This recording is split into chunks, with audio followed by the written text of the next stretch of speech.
నిన్న జనసేన పార్టీ ఆఫీస్లో Z security category ఉన్న డిప్యూటీ సీఎం గారి పార్టీ ఆఫీస్లో నీలాద్రి నారద నీలాద్రి అనే ఒక వ్యక్తి ఈయన శ్రీకాకుళం జిల్లా కవిటి మండలానికి సంబంధించిన వ్యక్తి అట. మరి మిగతా వాళ్ళు చెప్పారో లేదో ఈ డీటెయిల్స్. దాడి చేశాడట, 2 కార్లు ధ్వంసం చేసి ఆ క్రమంలో అక్కడ ఉన్నటువంటి స్టాఫ్ను కూడా దాడి చేశాడు అని తెలిసింది. ఇది తెలియగానే వెంటనే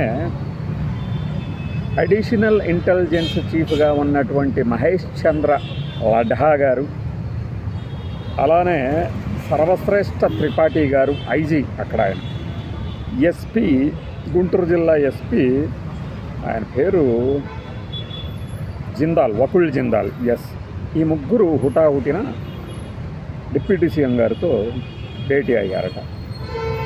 ఈ సంఘటనకు ముందు ఏం చేశారంటే, అసలు ఎలా వచ్చాడు ఈ సెక్యూరిటీ మొత్తాన్ని దాటుకుని అంటే, కన్స్ట్రక్షన్ వర్కర్ లాగా నటిస్తూ వచ్చాడట. అంటే క్లియర్, ఇవి పెద్ద చదువుకున్న బాబతలాగే లేకుండా మామూలుగా వచ్చేసినట్టు అర్థం చేసుకోవాలి. చీఫ్ సెక్యూరిటీ ఆఫీసర్ రూమ్ దగ్గర కూర్చొని ఏది పట్టుకోవడానికి ముందు ఒక వుడెన్ స్టిక్, అంటే కర్ర, మామూలు కర్రతో ఆయన కాన్వాయ్లోని 2 కార్లని పగలగొట్టాడట, అద్దాలని. అలానే అడ్డొచ్చిన ఆ సందర్భంగా స్టాఫ్ల మీద కూడా దాడి చేశారట. ఈ నీలాద్రి ఏ ఊరు అంటే ఇందాక చెప్పాను కదా, శ్రీకాకుళం జిల్లా సంబంధించిన కవిటి మండలం వ్యక్తి. ఇతను చెన్నైలో గతంలో పనిచేసాడట, ఈ మధ్యన విజయవాడకి రీలొకేట్ అయ్యాడట. మరి నిజంగానే ఇతను మరి కన్స్ట్రక్షన్ వర్కర్గా పనిచేస్తూ ఇక్కడికి వచ్చాడా, ఇంకేదైనా ఉద్యోగం చేస్తూ వచ్చాడో తెలియదు, కానీ ఎందుకు ఈ పనికి పాల్పడ్డాడా అనేది తెలియదు.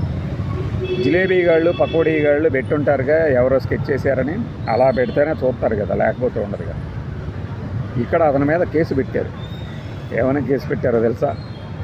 307 అటెంప్ట్ టు మర్డర్ కేసు పెట్టారన్నమాట. ఎందుకని ఇలా 2 కార్లను ధ్వంసం చేస్తే మర్డర్ కేసు పెడతారా ఏమో, ఇన్వెస్టిగేషన్లో తెలిసిందేమో మర్డర్ చేయడానికి వచ్చాడని. మరి ఇంకా దాంతోపాటు అసాల్ట్ ఆన్ ద వర్కర్స్, మిగిలిన వాళ్ళ మీద దాడి చేయడం, వాంటెడ్లీ ఆర్ అన్వాంటెడ్లీ ఇన్వెస్టిగేషన్ జరుగుతుందని పెంటారావు గారు, లోకల్ ఎస్ఐ పెంటారావు గారు చెప్పారని హిందూ పత్రిక కథనం. ఇందులో ఏ మసాలా అంటించకుండా వార్తలాగా ఇచ్చారు. మరి ఎక్స్ సీఎంగా అయిన తర్వాత జగన్మోహన్ రెడ్డి ఇంటి మీదకి రాళ్ళు బాటిళ్ళు విసిరేసిన దాని మీద ఏ కేసు పెట్టారో తెలియదు. వాల్సాలి కదా ప్రతిదాన్ని, రెలవెన్స్ ఉంటేనే కదా మన వాళ్ళకి తీవ్రత అర్థమయ్యేది. అలానే మొన్న మధ్య ఆయన శంఖపత్రం డ్రైనేజు ఏదో ఉంది కదా ఉప్పాడ తీరంలో, కొన్ని సమస్యలు పరిష్కరించడానికి మన డిప్యూటీ సీఎం గారు నాదెండ్ల మనోహర్ గారి భాషలో డెప్యూటీ సీఎం గారు వెళ్ళినప్పుడు కూడా ఎవరో దగ్గరగా వ్యవహరించాడట. అతనేమో వైఎస్ఆర్సీపీ అతనే అట. అప్పుడు ఆరోపించారు కదా, వెంటనే చెప్పారు అతను జనసేన అతనే అని చెప్పి తేల్చాడని. నిజమైందనేది పోలీసు వాళ్ళు చెప్పాలి.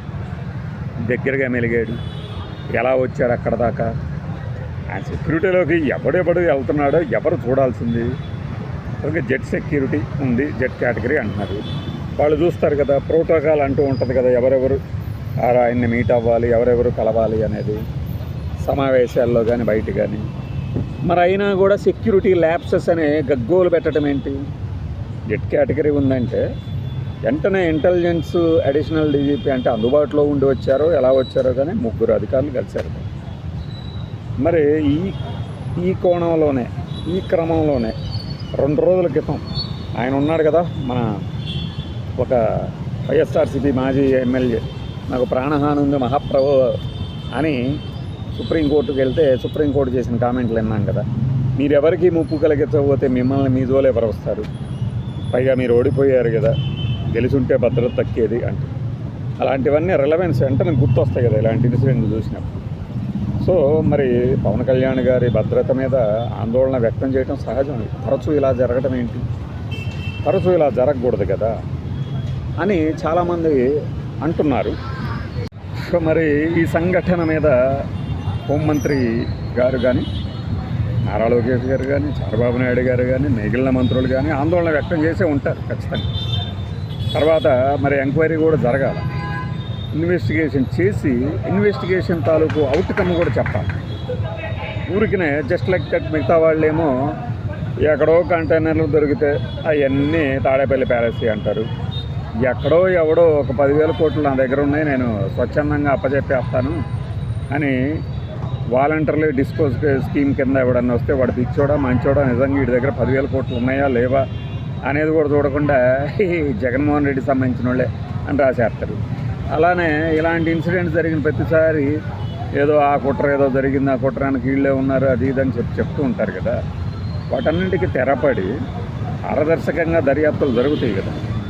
ఆ జరిగినప్పుడు ఖచ్చితంగా ఎవరు చేశారు, అసలు ఎందుకు జరుగుతుంది, పదే పదే ఆ నేతను ఎందుకు టార్గెట్ చేస్తున్నారు అనేది కూడా బయట పెట్టాలి.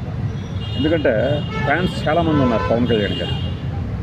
రాజకీయంగా ఎంతో విభేదించినా కూడా ఆయనకున్న ఫ్యాన్ ఫాలోయింగ్ విపరీతమైంది. ఇప్పుడు వైఎస్ఆర్సీపీలో వాళ్ళు కూడా ఉన్నారు కదా, అమర్నాథ్ కానీ, అనిల్ కుమార్ యాదవ్ కానీ, వీళ్ళందరూ కూడా పవన్ కళ్యాణ్ మన పేరు నాని కూడా ఎటకారంగా అంటాడో నిజంగా అంటాడో తెలియదు కానీ ఆయన కూడా ఆయన అభిమానం చెప్తాడు. సినిమా టికెట్లు మేము కూడా బ్లాక్లో తీసుకొని చూసామని చెప్తూ ఉంటాం. మరి అలాంటప్పుడు ఫెయిర్ అండ్ ట్రాన్స్పరెంట్ ప్రాక్టీస్ ఉండాలి కదా. ఆ దర్యాప్తు సందర్భంగా చెప్పాలంటేనే 307 సెక్షన్ కింద ఫలానా నీలాద్రి మీద పెట్టినప్పుడు ఆ కేసు రిమాండ్కి పంపించారా లేకపోతే మరొకట అని లేదు. మనకెటు ఇలాంటి గాసిప్పులు లేదంటే వార్తల్లోని అసలు విషయాలు కాస్త లేట్గానే తెలుస్తుంటాయి. లీగల్గా ఏదన్నా కేసు పెట్టినప్పుడు ఆ సెక్షన్ గురించి వెతికి డీటెయిల్స్ తీసుకొని అంటే వెంటనే చెప్పగలమేమో కానీ ఈ వీటిని ఏమంటారు, స్పూక్స్ అంటారు అనుకుంటా, స్పూక్స్ ఎస్పీఓకి, ఇలాంటి స్పూక్స్కి సంబంధించిన అసలు విషయాలు అనేది కాస్త లేట్గానే తెలుస్తుంది మనకి. మరి వాటికి అందరికి చెప్పేసి ఉంటారేమో.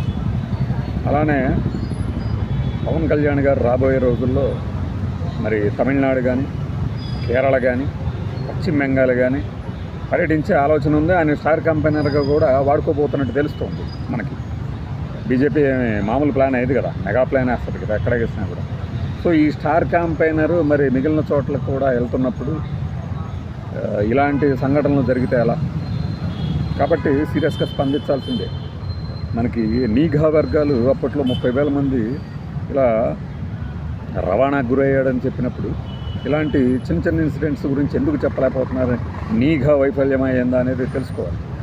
అలానే irrelevant to this matter Kerala story 2లో కూడా 32,000 మంది మిస్సింగ్ ఇలానే అయ్యారు అని కూడా ఒక ఇది ఉంది, ఒక చిన్న ప్రస్తావన ఉంది.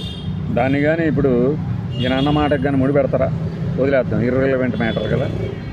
ఈ ఇన్సిడెంట్కి సంబంధించి మాత్రం మరి ఎవడైతను, ఎందుకు వచ్చాడు, ఎందుకు దాడి చేశాడు, ఖచ్చితంగా బయట పెట్టాలి. ఊరకేదో లీకులు ఇచ్చేసేసి వాళ్ళ మీద వీళ్ళ మీద అంటామంటే కుదరదు కదా. ఖచ్చితంగా ఆయన ఫ్యాన్స్ కానీ ఆయన క్యాడర్ కానీ ఏం జరిగింది నిజంగా అనేది తెలుసుకోవాలని కోరుకుంటారు. బయట జరిగే ప్రచారం సంగతి పక్కన పెట్టండి. ఇది ఎక్కువ మంది అడుగుతున్నారు. మరి ఈ పాటికి నిజం తెలిసిపోయిందా లేదా అనేది మన వీక్షకులు కూడా కింద చెప్పేయచ్చు కామెంట్లు రూపంలో.